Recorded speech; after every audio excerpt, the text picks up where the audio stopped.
E eu queria também agora passar a palavra para o professor David Cassuto, da Pace University, para fazer a sua palestra.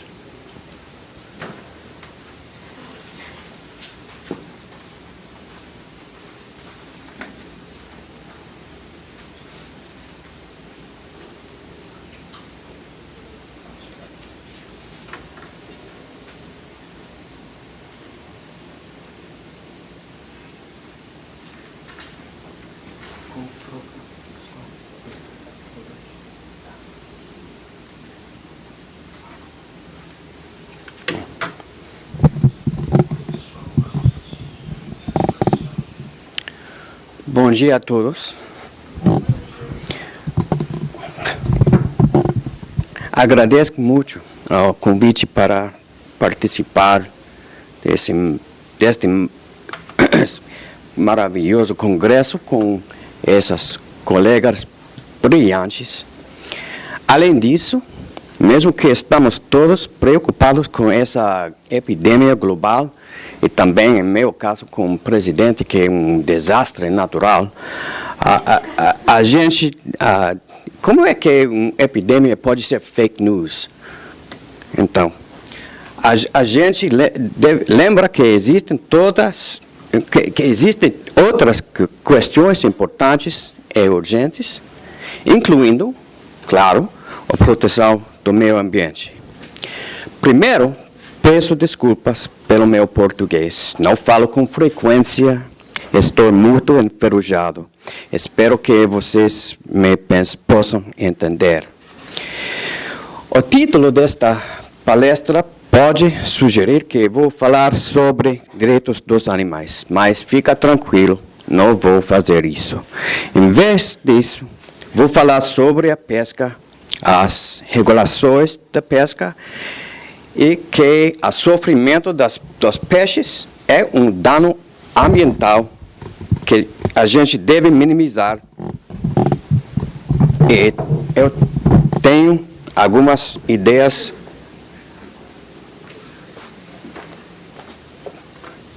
por isso. Tá.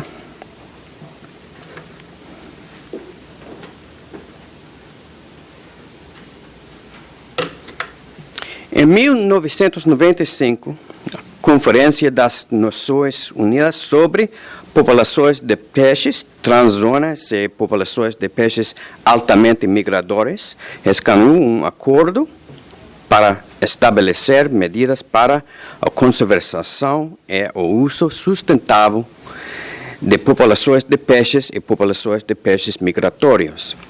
Este acordo busca proteger a biodiversidade de espécies de peixes e minimizar a poluição em águas internacionais.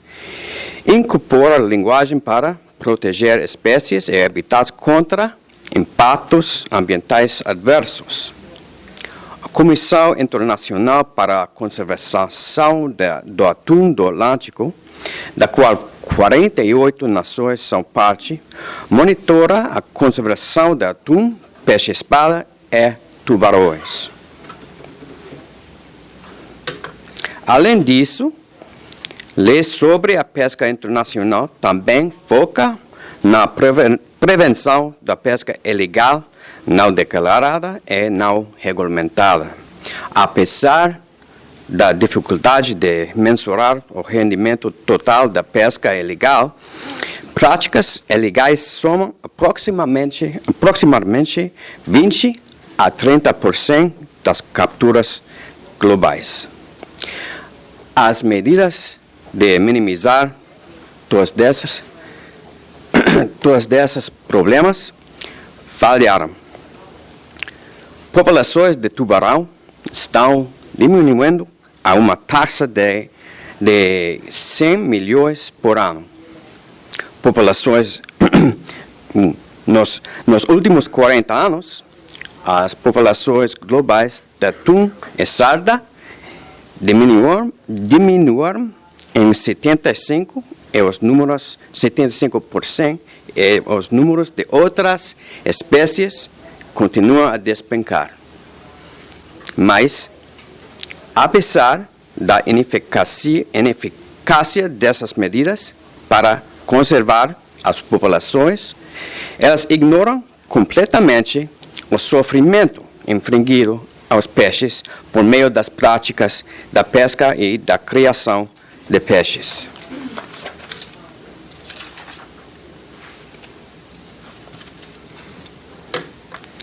A pesca marinha nos Estados Unidos tem a maior cobertura do mundo, cobrindo 4,4 milhões de milhas quadradas de oceano.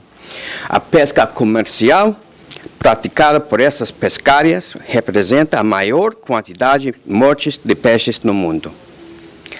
A pesca doméstica nos Estados Unidos é administrada pela Administração Oceânica e Atmosférica Nacional, se diz NOAA.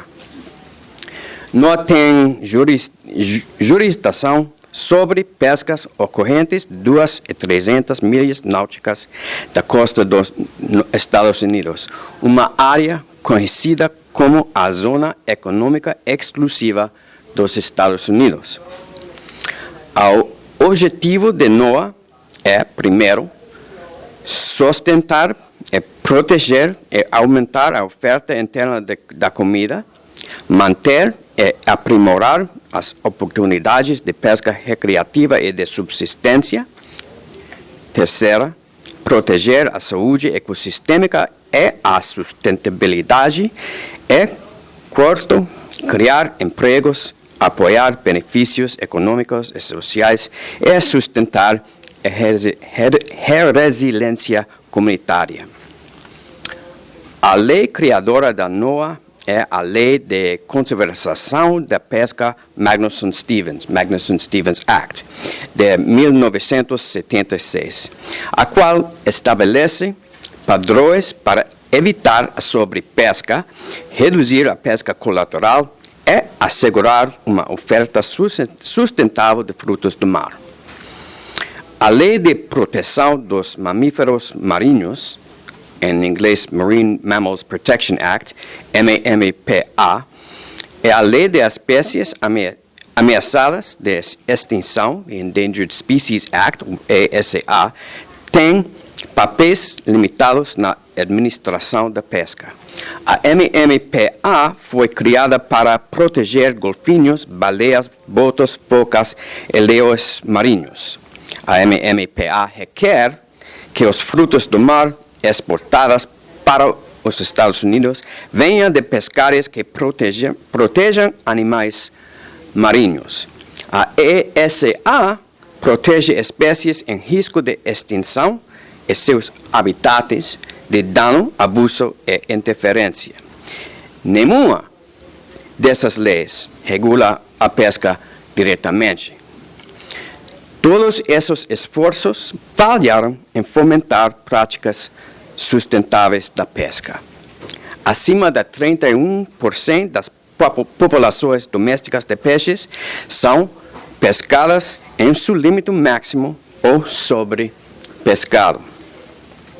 Os estudos sobre a biodiversidade aquática revelam que, de acordo com a tendência atual, a oferta de frutos do mar pode ser totalmente esgotada até 2048. E falham completamente em considerar o sofrimento infligido aos peixes e outros animais aquáticos. Muitas pessoas acreditam que os peixes não sentem dor. Isso está errado. Estudos mostram isso, mas também simplesmente faz sentido. Dor é um mecanismo evolucionário importante para animais. Para animais entenderem e evitarem o perigo e o dano. Seria contraintuitivo presumir que os peixes não desenvolveram esse atributo compartilhado por todas as criaturas sencientes com sistemas nervosos centrais. Além disso, sua dor é uma experiência subjetiva e consciente, o que torna seu sofrimento ainda mais merecedor de consideração moral. Peixes têm emoções e foram utilizados para testes de remédios antidepressivos. Em um dos testes, peixes zebra são colocados em um tanque para observar sua reação. Se eles nadaram para a superfície, os pesquisadores determinam que eles estão relativamente serenos. Se eles ficaram no fundo, eles estão consideravelmente deprimidos. Quando percebemos que os peixes sentem dor e têm emoções, devemos determinar as implicações morais desses fatos e o que significa para a indústria da pesca. Aqui vemos uma das práticas de pesca.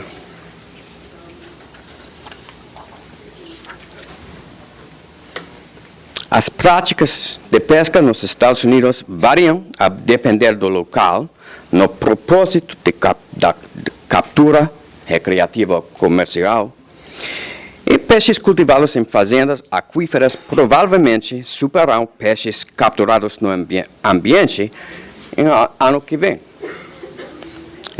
Apesar de não termos tempo para hoje para discutir as condições nas instalações de aquicultura, eles também não têm consideração pelo bem-estar, seja físico ou emocional, dos peixes. Hoje, contudo, estou focando nas práticas do bate. Em uma fazenda de peixes, o bate é um processo de dois passos. Primeiramente, o peixe é atordoado e depois morto. Em seguida, técnicas como a asfixia, a refrigeração de peixes vivos ou atordoamento com dióxido de carbono, o corte das guelras, sangramento e atordoamento elétrico e percussivo são utilizados para causar a morte. Idealmente, o vão entre o atordoamento e a morte o mais curto possível. Por outro lado, peixes capturados no ambiente são pegos em redes, então despejados na superfície do navio para sufocar. A pesca por polangre é outra prática comum que utiliza centenas de milhares de anzóis ao longo de uma linha de pesca de 50 a 100 quilômetros para capturar atum, rabilho, peixe-espada e marlinhas. Estes peixes comumente permanecem capturados e são arrastrados por horas antes da linha ser puxada de volta para o barco. Por fim, redes de emalhar utilizadas na pesca selvagem apresentam uma maior preocupação moral. Redes de emalhar criam uma parede de rede invisível. O tamanho da malha nas redes de emalhar varia de acordo com a espécie e é desenvolvido para que a cabeça de peixe possa passar, mas o corpo não. Os peixes frequentemente são deixados por horas nessas redes, antes de serem puxados para sufocar. Redes de emalhar normalmente resultam em grandes quantidades de pesca acessória ou colateral, espécies que não são alvo e normalmente são descartadas. Essa pesca colateral representa mais de 40% das capturas marinhas do mundo.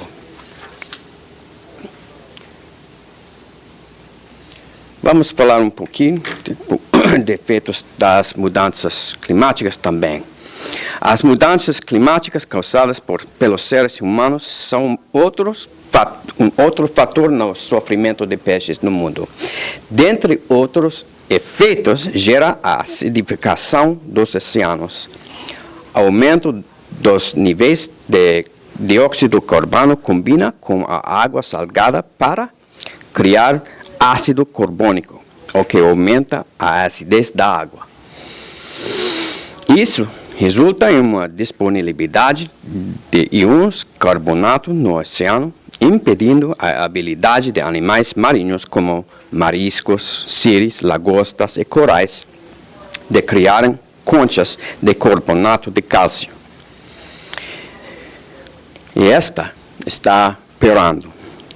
Desde a Revolução Industrial, o dióxido de carbono no meio ambiente cresceu em 40%.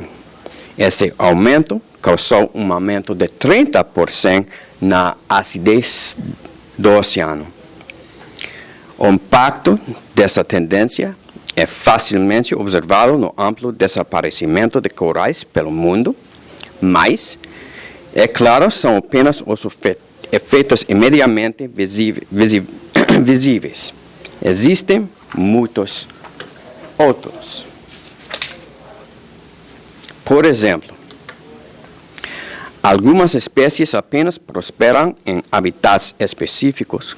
Conforme os oceanos aquecem, o lugar onde as espécies podem encontrar a água apropriada para suas biologias muda, o que compromete os habitats marinhos.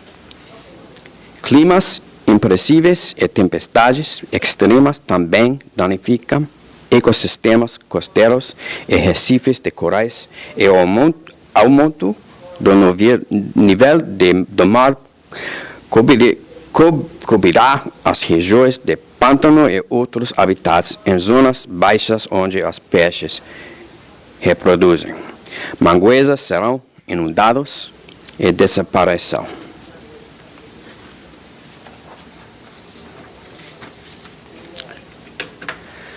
Todos esses impactos não são apenas relevantes para o sofrimento dos peixes, mas os peixes sofrem por causa deles. Nós devemos considerar como devemos responder como uma comunidade internacional, não apenas a óbvia destruição ambiental, mas o sofrimento que ela causa aos animais aquáticos. Nós frequentemente desconsideramos as necessidades de outras espécies, mesmo quando prestamos atenção e tentamos preservar as espécies que gostamos. Infelizmente, tentar proteger apenas a megafauna carismática que captura nossa imaginação é inútil como ferramenta para preservar a biodiversidade. A gente, em vez disso, olhar para uma abordagem mais holística que incorpora melhores práticas e, ao mesmo tempo, que reconhece a relevância do sofrimento que nós causamos. Isso requer mudanças significativas tanto no marco regulatório quanto em atitudes. A pesca comercial permanece focada na quantidade de peixes pegos, em vez da moralidade dos métodos de captura. As práticas da pesca comercial não consideram a sentença e a moralidade de cada peixe individual, mas o grupo em grandes números. Isso leva a uma abordagem de quantidade sobre qualidade na pesca. Combater essa indiferença sistêmica causada pela pesca e as mudanças climáticas requer uma mudança cultural global.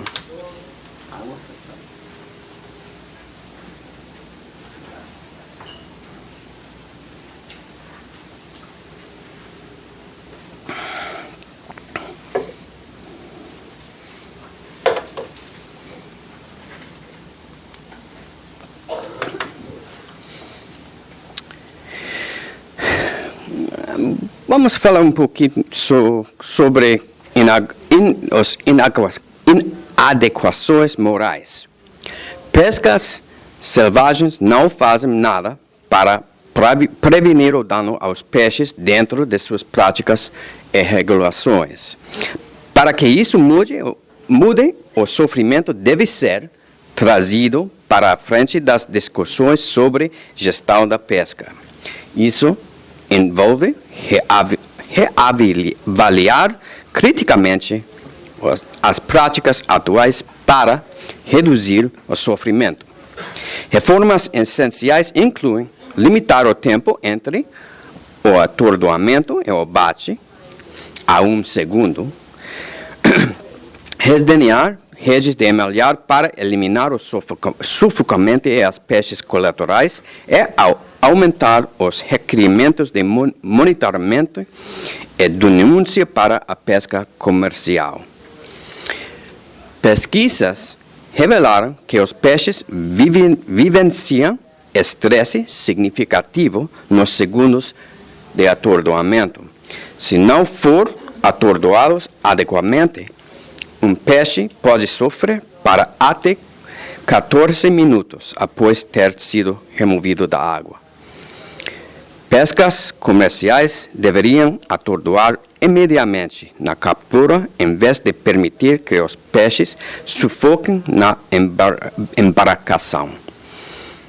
Práticas de atordoamento deveriam considerar as diferenças entre espécies. Por exemplo, atordoamento elétrico funciona melhor para enguias e trutas, enquanto atordoamento percussivo funciona melhor para outras espécies.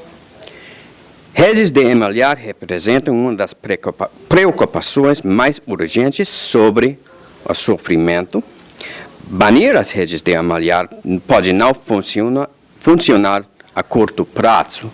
Portanto, seu desenvolvimento e uso deveriam ser reformulados para reduzir a pesca acessória, o aprisionamento e o sufocamento prolongado. Isso pode ser feito por meio de acordos internacionais sobre a padronização de tamanhos de redes.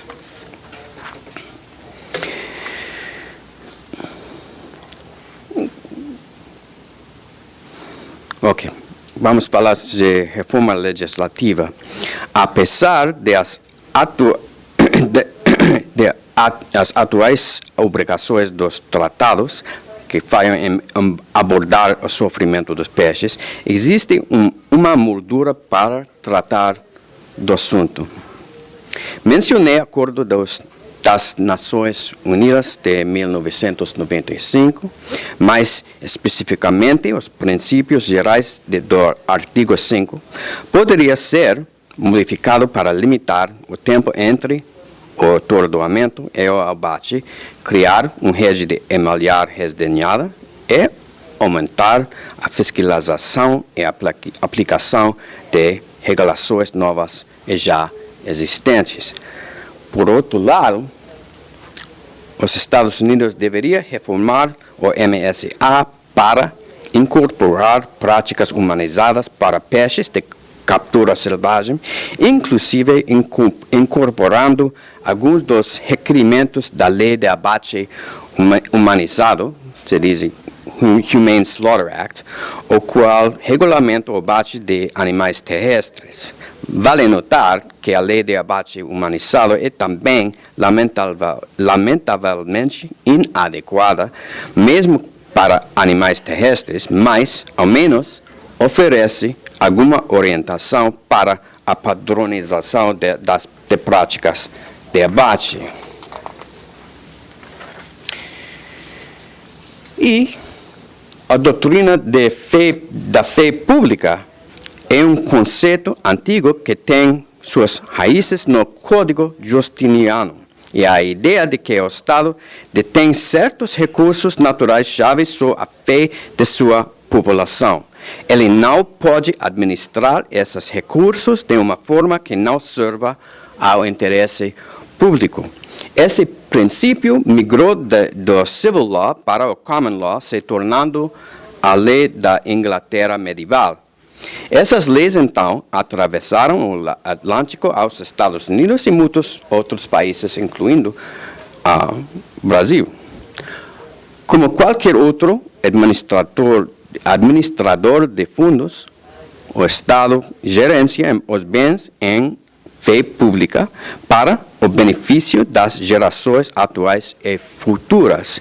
Tradicionalmente, essa doutrina foi aplicada às zonas entre mares e regiões costeiras, mas nos últimos séculos expandiu para incluir outros bens públicos como a pesca.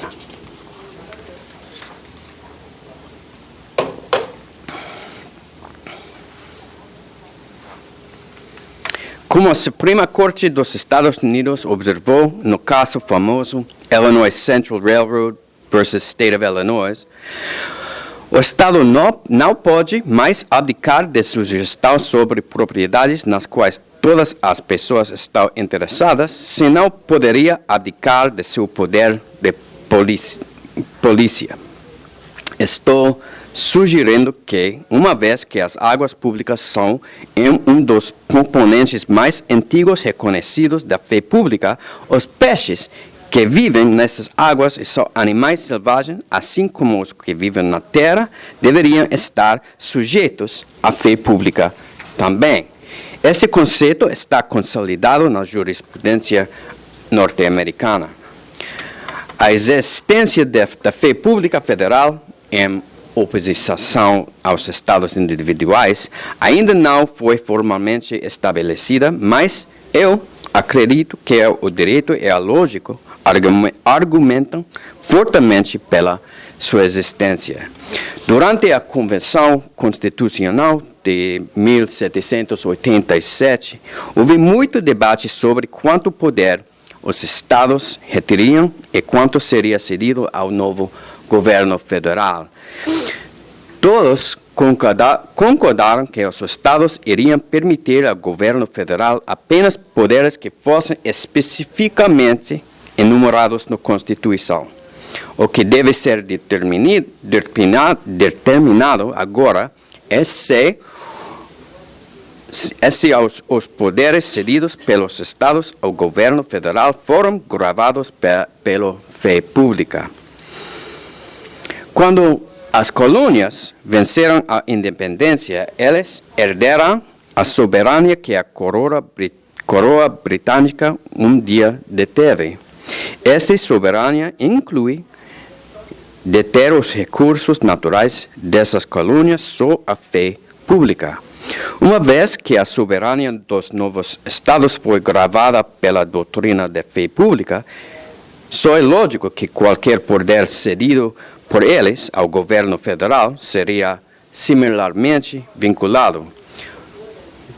Faz sentido que você só pode dar o que você tem.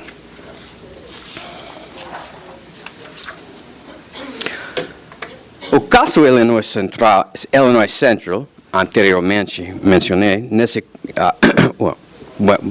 mencionei esse caso Illinois Central. Nesse caso, a Suprema Corte invalidou uma venda de terras estatais não porque uma lei impediu, mas porque a Corte acredita que a doutrina da fé pública não permitiu que o Estado alienasse terras submersas estatais. Em outras palavras, a administração estatal não violou nenhuma lei, mas a Suprema Corte invalidou a venda porque acredito que o Estado violou suas próprias obrigações para com a fé pública. Então, vemos que a Corte reconhece um direito federal de exercer autoridade de supervisão sobre o cumprimento da doutrina da fé pública pelos Estados. De onde mais isso poderia vir, exceto uma doutrina da fé pública federal. Décadas recentes têm demonstrado um movimento pelo alargamento e fortalecimento do poder da doutrina. Dentre os países que abraçam a doutrina de fé pública,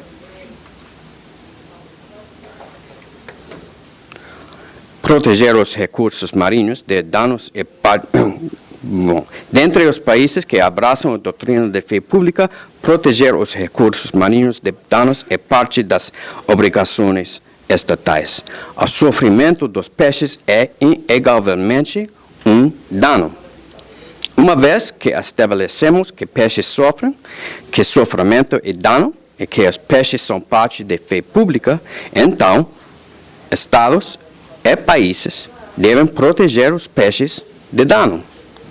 Do ponto de vista da fé pública, essa proteção é para assegurar os peixes e os ecossistemas aquáticos para as gerações futuras. Mas, do ponto de vista de simplesmente fazer o que é certo, abster-se de infringir danos desnecessários é um princípio fundacional de uma sociedade civilizada. Enfim, eu acredito que é hora de expandirmos nossas considerações morais para além das costas e respeitar a integridade corpórea e as populações numéricas dos animais aquáticos. Muito obrigado.